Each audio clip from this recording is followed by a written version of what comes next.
it's me, Sharmise, aka Professor Mo, and I wanted to come and do a quick message. Firstly, I want to say thank you for participating in our break. I hadn't necessarily had the capacity to do the videos, so I kind of took a little bit of a break, but I've been marinating on my why, and I wanted to take an opportunity to share that with you guys. Why did I want to do the series? Why do I care about sharing public speaking with you all? Why am I taking the time out of my day to record videos to share a message and encouragement about public speaking? Why? So to answer that, I have 3 reasons why. So I wanted to take a quick opportunity to just share them. Public speaking, one, and this is not a part of the why. Public speaking means a lot to me and has meant a lot to me since I was in college. And I knew really early on that I wanted to go into public speaking professionally, and I wanted to help people get over their fear of public speaking, help people fine tune their public speaking skills. That's been like a lifelong dream of mine. And that dream happened in 2022, January, and I've been an adjunct professor since then. So I thank God for that, and I'm so excited to share my gift and share something that I'm super passionate about.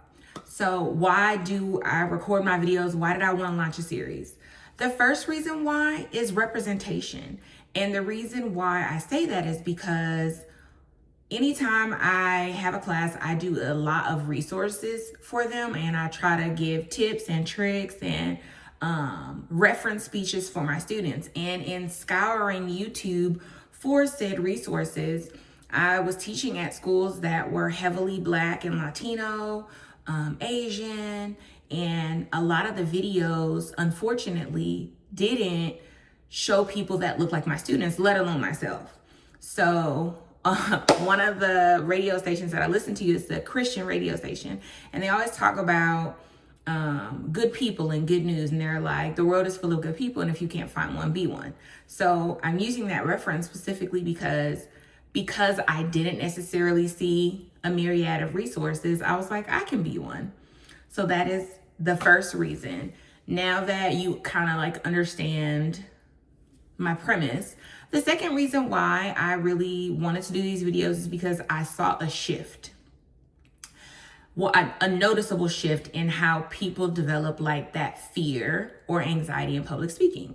And it dates back to like, I want to say 2017. I did my first public speaking tour for my book, Things I Wish Someone Had Told Me Before I Started College. And I spoke at 6 or 7 high schools. And because I was in LA, I wanted to speak at my elementary because I wanted to see my 4th grade teacher, Miss Martin.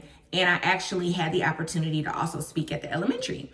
And anytime I did the speaking engagements at the various high schools, by the time my speech ended and I was taking any questions, crickets. No one wanted to ask the question. No one wanted to say a burning question or what might have needed to be said. And then I go to pack up all my things, and I get students standing near me or hovering over me to finally ask their questions in the presence of no one, literally walking me to my car because they do have a question that they wanted to share, but they were nervous or afraid of the reaction of the people to the left and to the right.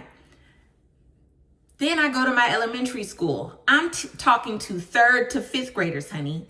3rd to 5th graders. Do you know how many of them stopped my speech because they had a question?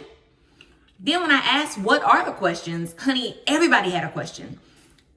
No question was a dumb question. Everybody had something to say, even if it was funny, even if it made them look foolish, even if it was a rhetorical question, baby, they were going to ask.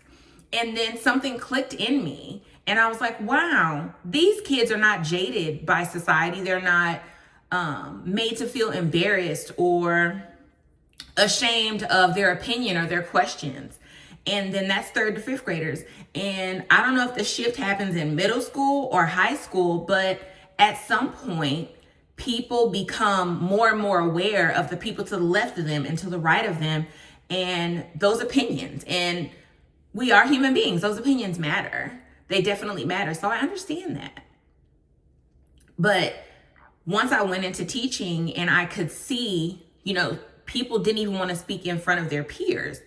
And once I started doing anxiety surveys in the beginning of my class, I learned the why. And people often don't want to sound foolish. They don't want to sound like they're not knowledgeable about their topic, which can be preventable. Let's be very clear. But they're so scared of what people will think. And funny story, I was talking to my cousin yesterday, and one of her fears in public speaking is the same thing. At the end of the day, I've said it before in previous videos and will continue to say it. In a room full of people, everybody is not for you. You will not, it's the likelihood of you reaching every single human being in a room that you are in is very unlikely. Find your people and go about your business. Get the speech done, say what you have to say, and go about your business. Sometimes you will make connections, oftentimes you may not, and that's something that you have to live with. Now, I will say it gets better and more palatable and easier as you get older, but that shift has been so interesting to me, and it's something that I've seen in my dual enrollment students, which are 11th and 12th graders. I've seen it in my 40-year-old students. I've seen it in my 60-year-old students. It's just a natural thing, but something that makes me want to continue to do what I do and share the resources that I share. So that was a lengthy too. And I actually forgot my third reason why. I can't remember it.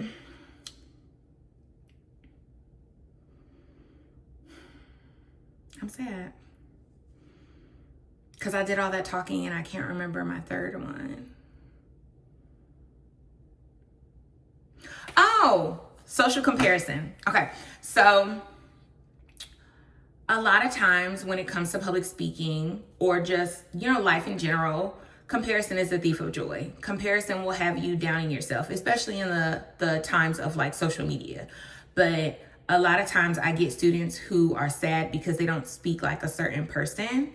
And that kind of set in with me because I'm an awkward person. I'm kind of quirky. And when you see people wanting to tailor their speaking style towards another person or another speaking style, it kind of like takes away from their authenticity.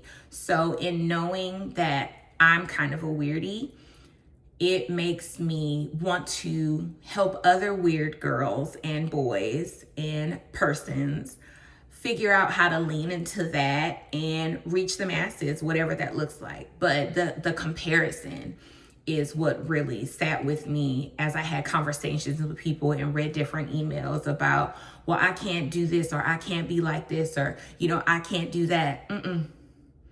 We're all different, and there is space for all those differences in the public speaking realm or just in the world. Like, we all need to lean into who we are and how we are and make those connections based on that. You don't have to imitate or emulate anyone. You can really just be yourself.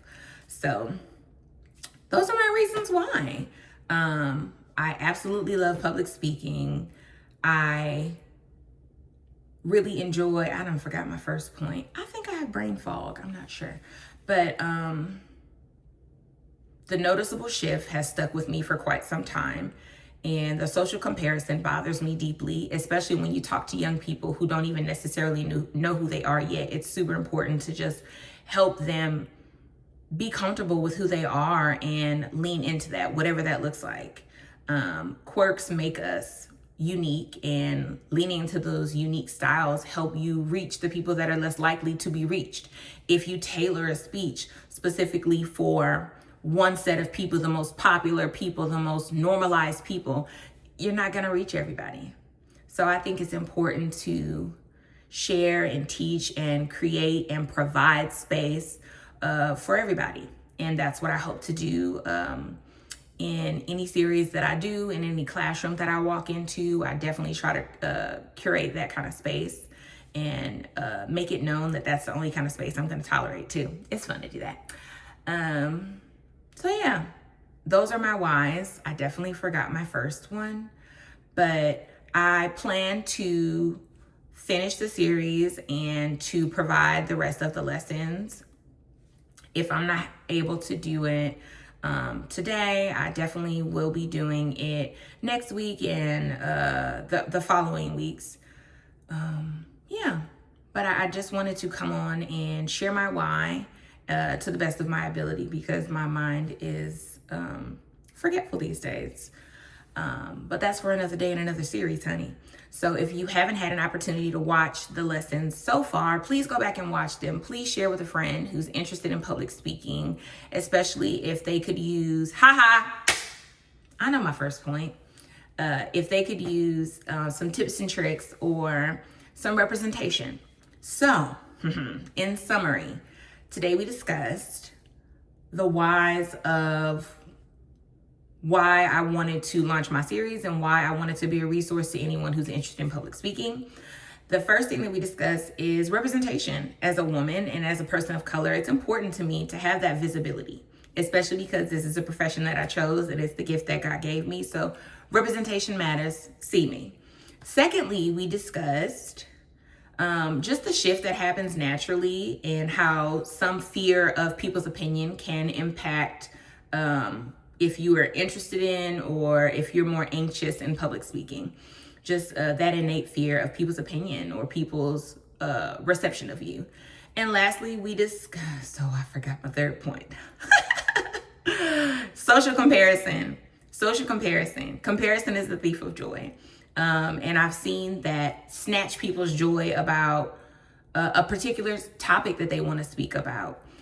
So not to say that I'm a change maker, but I could be. And if I impact one person, then I've done my job.